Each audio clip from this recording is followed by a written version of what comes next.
आज के इस वीडियो में हम दशा माता की बहुत ही सरल पूजा विधि देखेंगे और दशा माता का जो डोरा है उसको लेने की क्या विधि होती है, क्या नियम होते हैं इस पूजन के, ये सारी चीजें आज के इस वीडियो में मैं आप सभी को बताने वाली हूँ।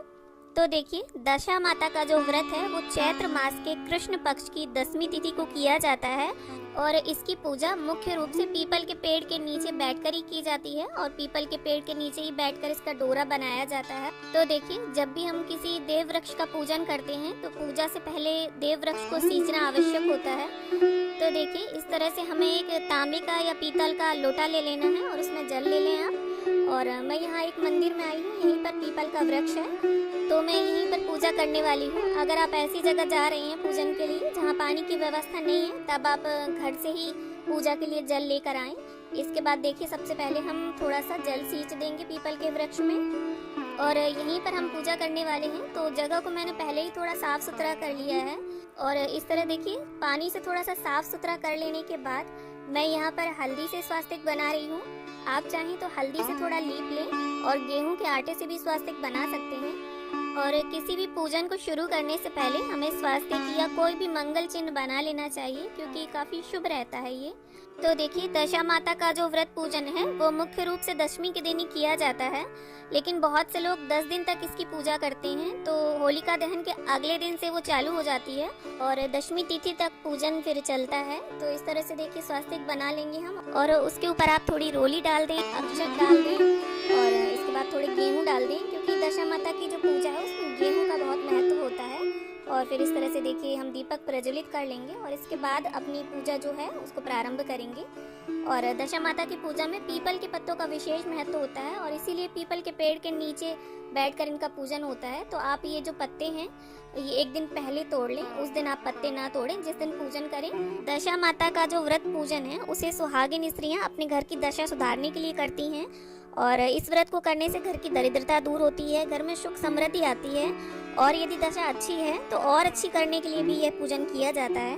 तो देखिए, दशा माता का ध्यान करते हुए इस तरह पीपल के 10 पत्तों पर हम छोटी छोटी गेहूं की 10 ढेरियां लगा लेंगे। और अगर आपके साथ कोई है डोरा बनाने के लिए तब तो बहुत अच्छी बात है, और अगर कोई नहीं है तब आप इस तरह से देखिए एक लोटा ले लें और देख लें आपके जो कच्चे सूत में तार कितने हैं। इसमें देखिए 5 तार हैं। तो इस तरह से मैं इसे दोहरा कर लूँगी क्योंकि ये जो डोरा है ये 10 लड़ियों का और 10 गांठों का बनाया जाता है और इस डोरे को पूजन के बाद गले में धारण कर लिया जाता है और पूरे साल तक ये डोरा पहना जाता है।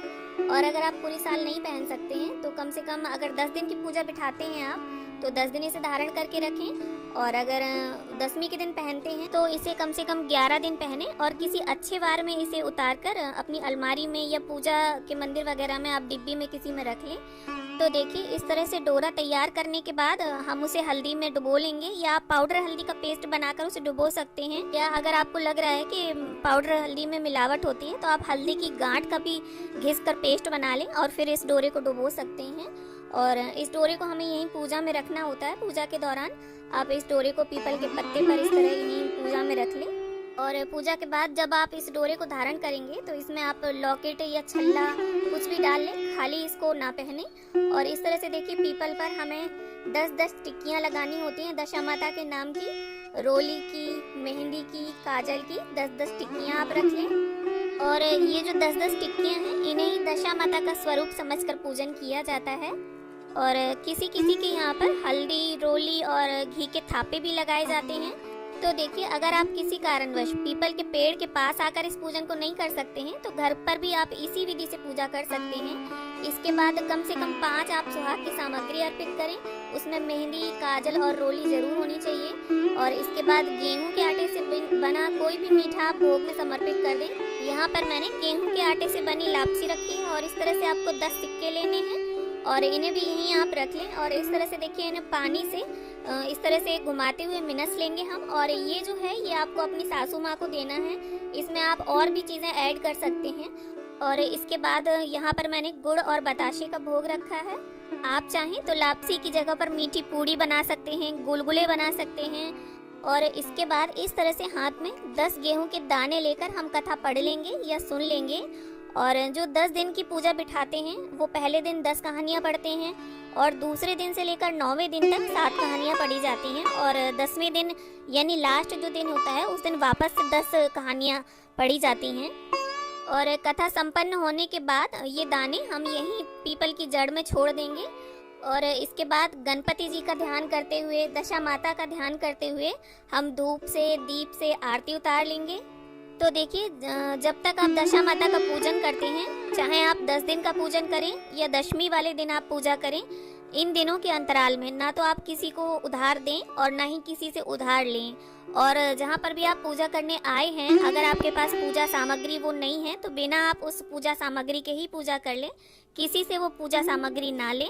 और अगर लेना चाहते हैं, आपका मन नहीं मान रहा है, तो तुरंत उसके पैसे आप उन्हें दे दें जिससे भी आपने वो सामान लिया है। क्योंकि जो दशा माता का व्रत पूजन है वो विशेष रूप से घर की आर्थिक स्थिति को अच्छा करने के लिए किया जाता है। इसके बाद कच्चा सूत लपेटते हुए हमें पीपल की 10 परिक्रमा करनी होती हैं। परिक्रमा करते समय आप दशा माता के गीत भी गा सकते हैं अगर आपको आते हैं तो, और अगर नहीं आते हैं तो मन में दशा माता का ध्यान धरते हुए जय दशा माता बोलते हुए भी परिक्रमा को पूरी कर सकते हैं। तो देखिए, वैसे तो ये जो पूजन है ये ग्रुप में ही अच्छे लगते हैं, लेकिन कई बार ऐसा होता है हमें पूजा अकेले ही करनी पड़ जाती है और ग्रुप में अगर करते हैं तो कई लोगों को आते भी हैं इस तरह के गीत। तो परिक्रमा करते करते गीत गाते हुए पता भी नहीं चलता कब परिक्रमा पूरी हो गई। तो देखिए, परिक्रमा पूरी करने के बाद जो हमारा पिछले साल का डोरा है उसे हमें यहीं पीपल के पेड़ के नीचे उसकी जड़ में ये जो मिट्टी होगी थोड़ी सी, उसे आप थोड़ा सा इस तरह से निकाल लें, छोटा सा गड्ढा सा बना लें और ये जो पुराना डोरा होगा हमारा उसे आप यहीं जड़ में दबा दें। और इसके बाद जो नया डोरा हमने बनाया है उसे आप धारण कर लें और ये जो आपने लापसी रखी है इसे आप अपनी सासू जी को दे दें। और इसमें आप अपने सामर्थ्य अनुसार और चीज़ें भी जोड़ सकते हैं, जैसे साड़ी, सुहाग की सामग्री और ये जो गेहूँ होंगे इन्हें थोड़ी देर आप रखे रहने दें। थोड़ी देर बाद आप इन्हें उठा के गाय वगैरह को दान कर दें। और ये जो सुहाग की सामग्री है इसमें से 2-1 सुहाग की सामग्री आप अपने लिए रख लें प्रसाद के रूप में, और अगर आपकी देवरानी जेठानी है तो आप उन्हें भी दे सकती हैं थोड़ा सामान। तो इस तरह से दशा माता की जो पूजा है वो संपन्न होती है। तो उम्मीद करती हूँ आप सभी को दशा माता की ये सरल सी पूजा विधि जरूर पसंद आई होगी। वीडियो अगर अच्छा लगा हो तो इसे लाइक कर देना और अगर चैनल को सब्सक्राइब कर रखा है तो बहुत धन्यवाद, और अगर नहीं किया है तो अभी कर लीजिए और साथ में वीडियो को शेयर भी कर दीजिए। तो मिलते हैं अगले वीडियो में। वीडियो को अंत तक देखने के लिए आप सभी का बहुत बहुत धन्यवाद।